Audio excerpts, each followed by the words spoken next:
Qué gusto de reencontrarnos en este su programa El Sabor del Saber. Y hoy nos acompaña Ricardo Cayuela, todo un personaje de nuestra cultura contemporánea, que tiene diversos y brillantes facetas en su quehacer profesional, como lo veremos en su semblanza. Nuestro distinguido invitado, Ricardo Cayuela Galli, estudió Letras Hispánicas en la UNAM, donde se graduó con mención honorífica. Fue becario del Instituto de Investigaciones Filológicas de esa universidad y también del Centro Mexicano de Escritores. Tiene estudios de posgrado por la Universidad Complutense de Madrid. Ha dictado cursos y conferencias en la Casa de América de Madrid, la Universidad Diego Portales de Chile, la Fundación Nuevo Periodismo de Cartagena de Indias, Colombia, la Casa Universitaria del Libro de México, la Universidad de Lima, Perú, la Universidad Iberoamericana en México y la Universidad de los Andes de Mérida en Venezuela. En el campo del periodismo fue jefe de redacción de La Jornada Semanal, bajo la dirección de Juan Villoro entre 1995 y 1997.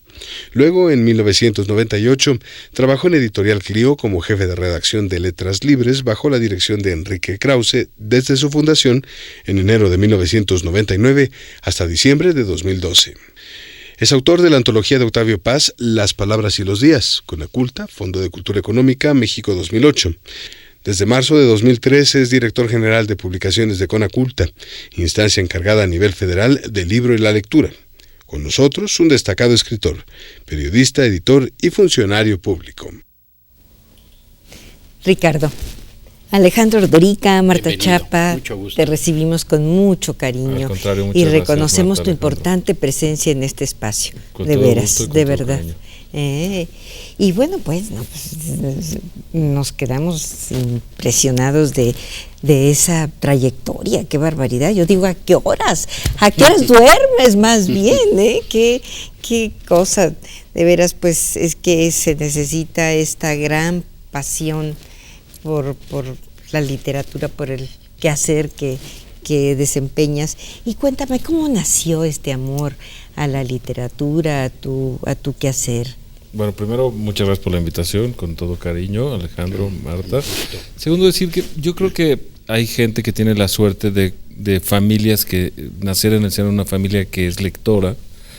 Creo que parte del problema en México es que las familias no son lectoras y los maestros no son lectores, y entonces es muy difícil despertar la vocación lectora en los jóvenes. Y yo, por el contrario, me eduqué en una escuela de mucha vocación humanista y en una familia lectora. Mi abuelo tenía todo el ciclo de la cadena del libro, imprenta, editorial y librería, y nos dejaba de niños subir a un altillo donde nos había preparado cuentos y libros infantiles, siempre y cuando los sábados que íbamos a verlo, lo recogíamos en la librería ahí en el centro de la Ciudad de México, en la calle de Guatemala, y nos íbamos a comer y nos dejaba subir por un nuevo libro, siempre y cuando a mí y a mis hermanos le hubiéramos contado el libro anterior, ¿no? Entonces, jugando y sin exigencias y una especie de 1001 noche. Contarlo podía ser solo una frase, garantizaba el pasaporte para tener un nuevo libro. Yo creo que ahí se despertó una vocación lectora muy grande, que es el inicio de cualquier trayectoria en las letras, el ser lector, ¿no? Borges decía, no me enorgullezco de los libros que he escrito, pero sí de los que he leído, ¿no? Yo creo que ahí está el origen. Sí, o la biblioteca como paraíso, que también decía Borges. Pero tocas algo muy importante, este enlace generacional, y eso me lleva a pensar que, por ejemplo, este año se nos han ido lamentablemente grandes escritores, bueno, y otros en fechas recientes, en otros años, y me pregunto, nos preguntamos muchos, pues junto a un Octavio Paz, un Carlos Fuentes, un Carballo en la crítica literaria, José Emilio Pacheco, ya no digamos García Márquez, ¿qué sigue? ¿Cómo están nuestros escritores? ¿Cómo ves tú este panorama, incluso del continente latinoamericano, respecto a estas nuevas figuras? Yo sí creo que, digamos, el año pasado fue muy malo, está siendo también, porque murieron algunas de las figuras más consagradas, claro. Algunas en cierto sentido esperados por edad o por enfermedad, y otras inesperadas, como la de Pacheco, que fue tan dolorosa, ¿no? Fuerte. Ahora, al mismo tiempo, creo que la solidez de las letras mexicanas es muy grande. Hay grandísimos autores vivos de de todas las edades. Pienso en Eduardo Lizalde, en Sergio Pitol, en Elena Poniatowska, en Fernando del Paso, por situar a, claro, digamos, a los padres fundadores, a los mayores, claro, que ahí están. Y luego creo que hay una sucesión muy buena de muy buenos autores, ¿no? Jóvenes, sí. Jóvenes. Y no tan jóvenes, pero... Bueno, mira, los jóvenes es increíble lo que están haciendo. Nosotros en la Dirección General de Publicaciones llevamos el programa de Tierra Adentro y la revista de Tierra Adentro, revista, dedicada a los jóvenes de provincia, escritores, sí, de menores de 35 años. ¿Verdad, Ricardo? Y es increíble lo que se está haciendo. Entonces, bueno, yo creo que el ciclo completo de la literatura mexicana está garantizado. Estupendo. Hay muy buenas voces que van a acabar siendo las figuras equivalentes a Paz y Fuentes, y hay que estar tranquilos y verlo con perspectiva. Cuando se muere alguien del peso de Pacheco o de García Márquez, colombiano-mexicano, o de incluso Emanuel Carballo como crítico, etcétera, hay una sensación de vacío, y yo creo que en las letras no hay vacío, hay continuidad y hay recambio. Y se quedan sus libros, además, claro, para que los leamos siempre. Así es. Oye, ¿y cómo percibes a la mujer en la literatura mexicana? Bueno, yo creo que no tenía el lugar que merecía. Creo que hay la salud de una sociedad se mide por el espacio que ocupan sus mujeres. Ay, qué bueno escuchar eso. Lo creo sinceramente. Creo además que la única revolución triunfante del siglo XX fue la revolución feminista. Y creo que en México hemos dado muy buenos pasos. Lo decía Mao, ¿no? La mitad del cielo. Así es, ¿no? Y son caray, las mujeres. No concibo una sociedad sin la participación activa directa de las mujeres. Y yo creo que las letras tienen mucho espacio por conquistar. Las jóvenes generaciones ni siquiera se preguntan se hacen esta pregunta, porque ahí el problema no es de género. Es decir, hay una paridad natural entre hombres y mujeres, y yo creo que es lo deseable. Hay grandísimas autoras, y en última instancia, quizá lo que más importa en la literatura es que los libros valen por sí mismos, independientemente de que los escriba un hombre rico criollo desde las lomas o una mujer indígena desde... Totalmente, ¿no? De acuerdo. Sí. Entonces, en ese sentido, yo sería también cuidadoso, ¿no? Muy bien. Pues estamos platicando con Ricardo Cayuela. Ustedes ya vieron qué hombre tan culto y bueno, tan certero en sus juicios. Y seguimos platicando con él en un momentito.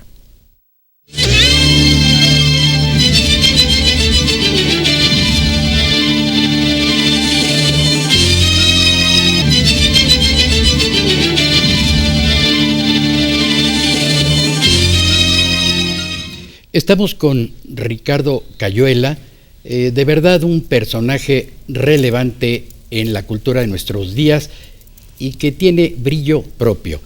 Y hablábamos pues de asuntos muy importantes, así sea brevemente, pero con lucidez y precisión.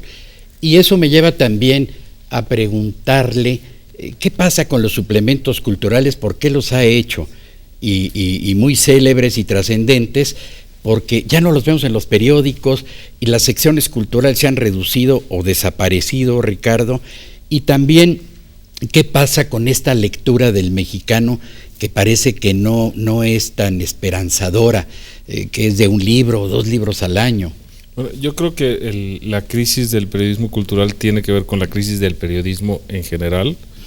Tiene que ver con el mundo digital. La entrada del mundo digital rompió la cadena económica del periodismo. En muchos sentidos es positivo.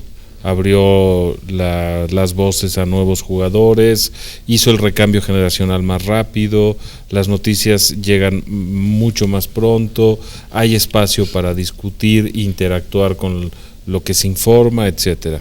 Pero también tiene riesgos. Y creo que la parte que ha ido más lenta en la conversión a entender el universo digital ha sido la cultura, y sobre todo el universo de los libros. Son los escritores, los editores muy celosos del objeto papel, casi fetichistas, y eso les ha perjudicado en la carrera digital.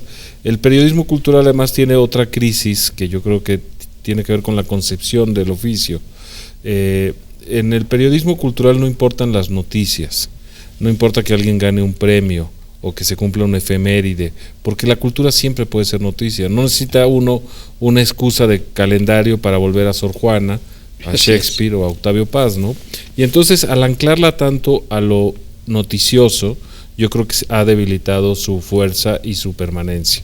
El secreto de un buen periodismo cultural es volver noticioso lo que en principio no debería, no lo es, ¿no? Entonces yo creo que por ahí iría la reflexión. En la lectura yo creo que las encuestas, no hay un buen instrumento todavía para medir la verdadera lectura de los mexicanos. Nosotros en el Conaculta estamos planeando una encuesta global, no sabemos si estaremos a tiempo para este año, pero si no, seguro al principio del año que viene. Y la idea es que yo tengo la impresión que en México se lee más de lo que reflejan las encuestas, porque las encuestas de nuevo se fijan exclusivamente en el fetiche del libro. Si a uno le preguntan, ¿cuál es el último libro que has leído? ¿Cuántos libros lees al mes? Bueno, pues tampoco es tan fácil, ¿no? Digo, los profesionales de la lectura, por supuesto que sí, ¿no? Pero en general la gente está conectada. Las redes sociales implican lectura y escritura, se lee la prensa por internet, se leen muchas cosas y la gente lee mucho más de lo que estas encuestas tan cerradas significan. En cualquier caso, se lee menos de lo que debería un país de la profunda tradición cultural de México, de la riqueza cultural popular que hay. Es un país que sabe vestir, que sabe recibir a los anfitriones, que sabe comer, y eso son señales de un pueblo viejo y sabio. Si a eso le sumáramos la independencia que da la lectura, seríamos una ciudadanía imparable. Y yo creo que es uno de los grandes retos que tenemos desde el gobierno. Y en buena medida se salva el país a través de la lectura, es fundamental, ¿no? Yo digo que sí hay una relación entre índice de desarrollo e índice de lectura. Claro. Índice de libertad, ¿verdad? Y al mismo tiempo el conocimiento de nos libertad. Hace libres, por supuesto. Así es, nos hace inconformes. Máxima. Y ser inconforme te puede incomodar en tu vida cotidiana, porque ya no estás seguro de estar cómodo en tus circunstancias, pero al mismo tiempo te impulsa a ser más crítico, más participativo, más audaz, ¿no? Y yo creo que es el gran secreto de la cultura, que no es solo el placer, no solo es aprendizaje, sino también es la semilla de la inconformidad. Así es, y hablando de inconformidad, y te he escuchado hablando pues de manera como muy positiva del libro virtual, y además he leído varias de tus entrevistas en donde pues te veo como muy, de veras que eso da mucho gusto, porque no todo mundo está a favor del libro virtual. ¿Por qué estarías tú a favor de esta lectura? ¿Y tú qué piensas? ¿En qué nos ha beneficiado y en qué nos va a beneficiar? ¿Crees que se va a leer más? ¿Se está leyendo más? Y cualquier investigador que sea honesto, hoy te dice, la verdad, ¿cómo investigábamos antes de Internet?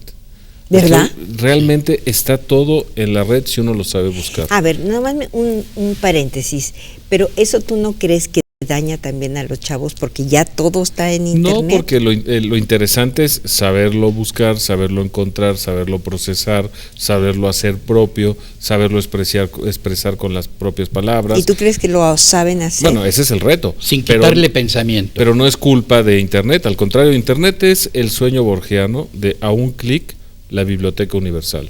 Por ejemplo, en México se escribieron, hay 20,000 libros patrimoniales, quiere decir que entre los primeros libros de la imprenta Juan Pablos Editores de 1567 y 1900, en México se editaron 20,000 títulos. Tenerlos en una biblioteca es imposible. Tenerlos en una biblioteca digital lo vamos a conseguir en 2 años. Es decir, todo el conocimiento a un clic de distancia. Y eso es irrenunciable. Otra ventaja del libro digital es que también ayuda al libro de papel. Porque tú puedes tener las fichas catalográficas, los pedidos, las librerías hoy son digitales o virtuales o electrónicas o lo que queramos ver, aunque lo que tú pidas es un libro en papel. Así empezó Amazon. Ajá. Lo que tú estás pidiendo es que te envíen el ejemplar o que te digan la librería más cercana a tu domicilio para irlo a recoger. Es decir que lo tecnológico incluso va a ayudar al libro en papel, yo creo. Tenemos una pausa, Marta. Sí, tenemos una pausa, pero qué cosas tan interesantes. Y además creo, Ricardo, que las redes sociales, el libro virtual, está ayudando a la democracia. ¿Estarías de acuerdo? La democratización Pues, de la cultura. Así es. Pues vamos con esto a una pausa y lamentablemente ya a nuestro tercer bloque, pero regresamos a platicar con Ricardo Cayuela.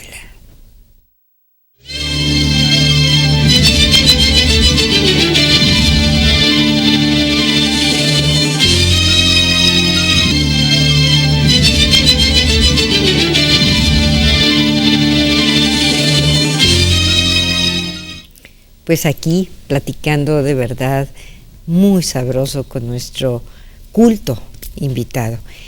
Y bueno, no podía estar en mejores manos las publicaciones de Conaculta. Cuéntanos qué planes tienes, hacia dónde vas, qué nos espera de las publicaciones. No, pues muchas gracias, con todo gusto. Cuando Rafael me invitó a formar, Rafael Tobar, el presidente del Consejo, me invitó a formar parte de su equipo de trabajo, me dijo, la primera tarea es racionalizar las colecciones, la segunda es impulsar las coediciones y la tercera es apostar al libro digital. Y estamos trabajando en esas tres tareas muy intensamente. Cuando yo entré había 23 colecciones en la Dirección General de Publicaciones del Conaculta, lo cual quiere decir que muchas colecciones tenían un título cada 2 o 3 años, otras estaban abandonadas y no había como la conciencia de qué tiene que editar el Estado mexicano. Incluso la pregunta previa, ¿debe el Estado mexicano editar? Nosotros decimos, bueno, sí debe editar, como nació desde Vasconcelos la idea, pero debe editar aquellos libros que sean útiles al mayor número posible de lectores, al precio más bajo, que estén disponibles realmente, que no sean cosas que puede hacer la industria editorial, porque si no el Estado lo que hace en lugar de apoyar la cadena del libro es competir con ellos, competir, y además como nosotros no tenemos que tener ganancias, es una competencia desleal. Entonces decidimos crear una política de clásicos de México, Iberoamérica y el mundo, de tal suerte que un lector promedio pueda formarse una buena cultura gracias a los libros que el Estado mexicano pone a su disposición, digitales y en papel, a precios bajos. Y apoyar a la industria editorial mediante una convocatoria de coediciones. Bueno. Antes las coediciones las decidía el director general en su oficina. Yo entré el 1 de marzo y el 2 tenía petición de 17 amigos editores para reunirse conmigo y dije, yo no puedo trabajar así, vamos a hacerlo transparentemente, mediante una convocatoria pública, un jurado, un fondo, Ricardo, bueno. Y que se decida mediante instancias democráticas de exigencia cultural, pero de transparencia. Y Ricardo, de seguro también coincidiremos que todos estos afanes por la cultura, y sobre todo en el México actual tan violento, tendrá que ver como un antídoto o como una contraposición a esa violencia que, bueno, fluye por todos lados, en todos los rincones del país, ¿no? Yo estoy seguro y convencido de eso. Creo que la gente joven, que es fundamentalmente la que puede caer en las garras de los grupos delictivos y empezar en la cadena del crimen, no tiene conciencia de la increíble dificultad que entraña una vida humana, lo que implica construir un ser humano y su cultura, que un niño sepa ir al baño, que un niño sepa usar los cubiertos, que un niño sepa aprender a leer, todo el proceso de generaciones y generaciones de conocimiento acumulado para volvernos personas, y que alguien simplemente pueda cegarla caprichosamente, más allá del dolor. Y lo que entraña es un acto brutal de incultura. El crimen es un acto brutal de incultura, y uno de sus posibles antídotos, yo creo, es la cultura. Si tú tienes conciencia de lo que estás haciendo, inevitablemente te vas a inhibir. El crimen existe en todo el mundo, pero está circunscrito a los psicópatas o áreas muy concretas. En México se ha extendido y hay que acotarlo desde la cultura. Yo estoy de acuerdísimo contigo. Yo creo que además sería una de las formas pues menos violentas, ahora sí, que de acotar la violencia, ¿no? Pero aún así, Marta, a veces los artistas, los intelectuales se quejan, nos quejamos de los presupuestos insuficientes que hay, y en esa medida, ¿qué opinas tú? Porque incluso esto podría sumar o restar, Ricardo, en términos de oponerse a la cultura, y hasta, si extremamos, los enemigos de la cultura, ¿que cuáles serían? Bueno, o sea, creo que son dos preguntas en una. Yo creo que el para aprovecharte mejor. No, muchas gracias. El presupuesto de cultura siempre va a ser insuficiente. Es un país de 120 millones de habitantes, extensísimo, con un patrimonio para preservar solo gigantesco y para estudiar. Es muy complejo gestionar la cultura de este país, pero creo que al mismo tiempo hay que cambiar de mentalidad y apostar porque el poco o mucho dinero que haya en cultura siembre y cambie voluntades, genere nuevos ciudadanos, y yo creo que esa es la apuesta más allá del presupuesto anual que se tenga. Muy bien. Y la cultura pues sí tiene muchos enemigos, tristemente. El problema de los enemigos de la cultura es que están fuera de la cultura. Es como aquel que nunca ha visitado el mar.